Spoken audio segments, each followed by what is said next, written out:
Tidak usah takut ibu-ibu selama kita kontrol dengan baik. Kapan obatnya itu akan diberikan? Bisa sebulan, bisa 3 bulan, bisa 6 bulan, bergantung respon seorang anak ini. Karena semakin besar anak, atau bukan besar lah, tanggung ya, umur 3 tahun, 4 tahun, itu sulit dia. Kalau terlalu kecil semakin sulit kerjasamanya. Dia kan peran emosi.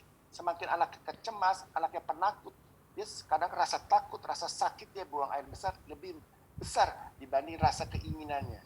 Sehingga kita kadang-kadang perlu pendekatan, perlu strategi untuk membuat anak itu berani datang ke WC-nya.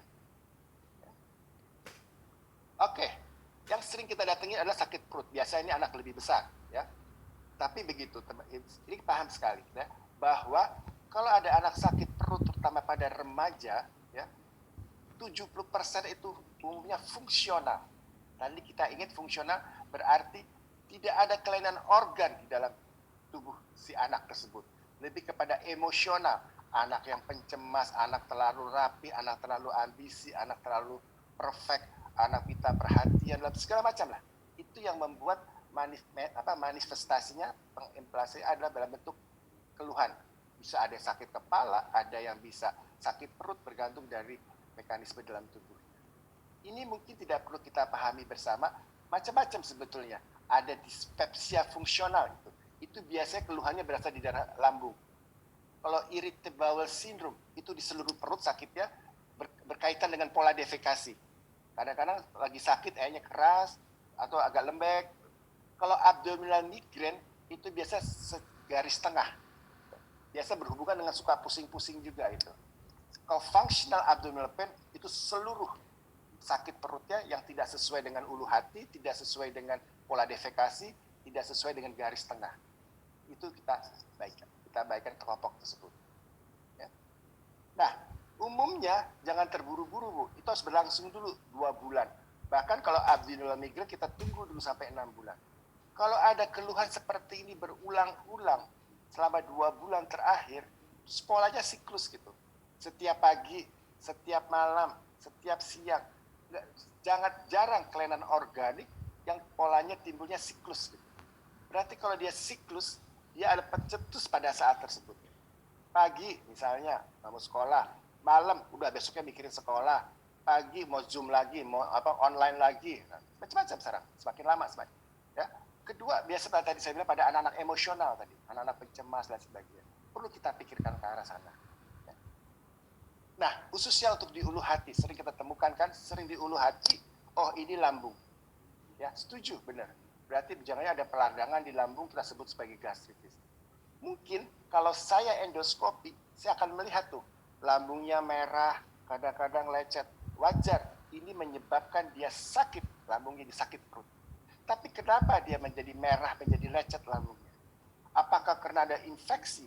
Karena ada kelainan organ yang lain sebenarnya? Enggak, 70% itu disebabkan kepada tadi, anak yang emosional, pencemas, terlalu perfect, ya parasimpatisnya terganggu dan naik asam lambungnya. Begitu terakumulasi di lambung, dia merusak di asam lambungnya. Lecet, luka. Jadi organik kan? Tapi kelainan organik yang disebabkan kelainan fungsional.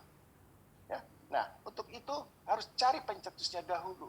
Jangan kita main obat-obatin aja, tapi pencetusnya tidak cari. Karena pencetusnya tetap ada, dia akan kayak lingkaran nggak kelar-kelar aja terus. Ya.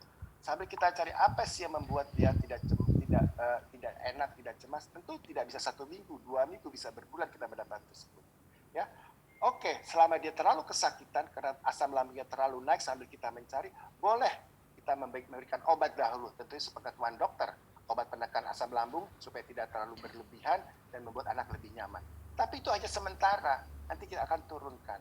Barulah kalau dia tidak respon dengan banget, kok nggak respon sekali, kita cemas, orang tua cemas, dokter juga ikut cemas, baru kita evaluasi. Apa saya perlu endoskopi? Apa perlu saya pemeriksaan yang lain?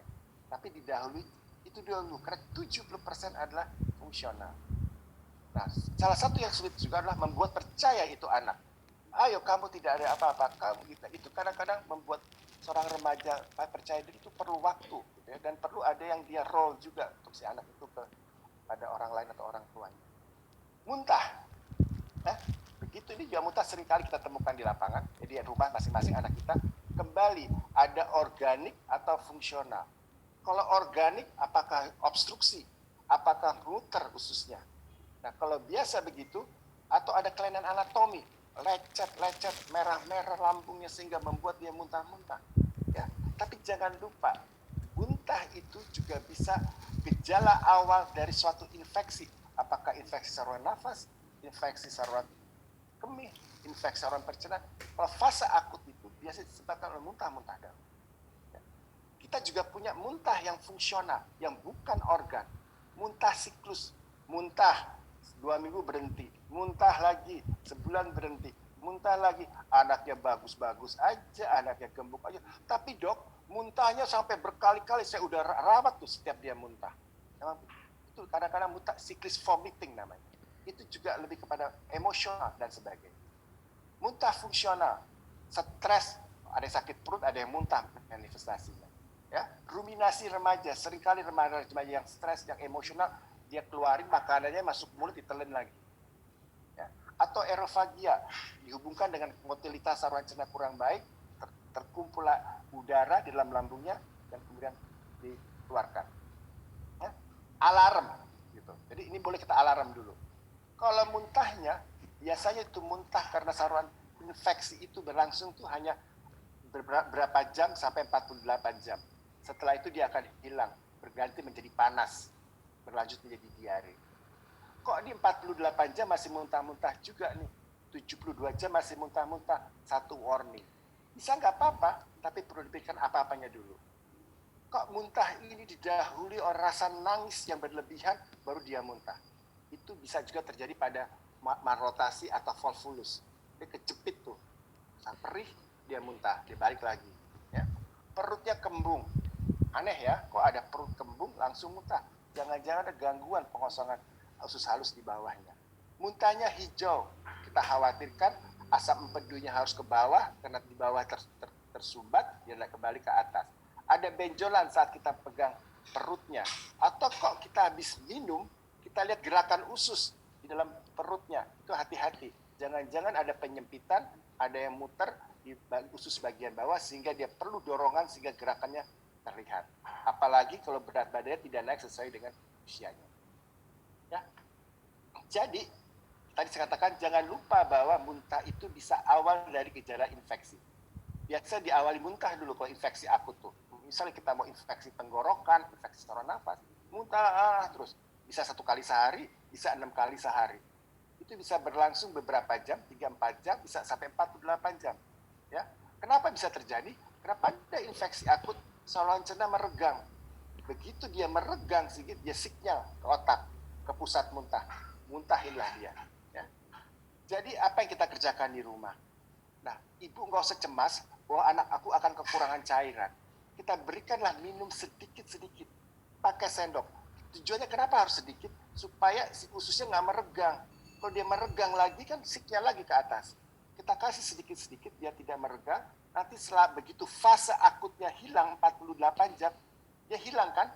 Mulai kembali hilang muntahnya dengan sendirinya.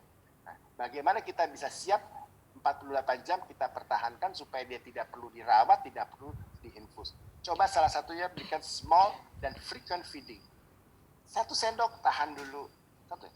Kadang-kadang seringkali kita ketakutan, takut kekurangan cairan, kita kasih 1 gelas. Gak lama lagi muntah dia, karena diregang kan. Padahal waktu dia muntah, tidak hanya minuman yang dikeluarkan, elektrolitnya keluar juga. Gangguan elektrolit lebih sulit mengatasi dibanding hanya sekedar gangguan cairan. Ya. Kedua, tentunya anaknya dibuat nyaman, tiduran, istirahat. Kalau dia panas tinggi, kita turunkan panasnya supaya lebih nyaman. Obat gimana? Nah, mungkin kadang-kadang kita perlu obat. Ya, karena supaya dia tidak berlebihan, kita stop di pusat muntahnya supaya dia tidak berlebihan, tidak menjadi lebih kekurangan cairan. Tetapi ini harus dia berdiskusi dengan dokternya. Ya, nanti diskusi dengan dokternya, pasti dokternya akan melihat, oke, ibu boleh ini jadi simpanan. Kalau muntah seperti ini, boleh ibu berikan. Kalau tidak ada respon, ibu harus ke dokter. Ini menjadi pegangan kita. Terasa kita ibu-ibu sebagian besar sudah paham tentang obat-obatan tersebut. Tapi yang penting kita harus berkomunikasi. Ya, ini mungkin terakhir pesan saya. Jadi mudah-mudahan ini aja sebagai inisiasi aja, kita bisa berdiskusikan. Kalau saya bisa jawab, akan saya jawab. Tidak semua ibu-ibu harus bawa ke dokter, hanya dengan regurgitasi, dengan kolik, konstipasi, muntah, atau sakit perut.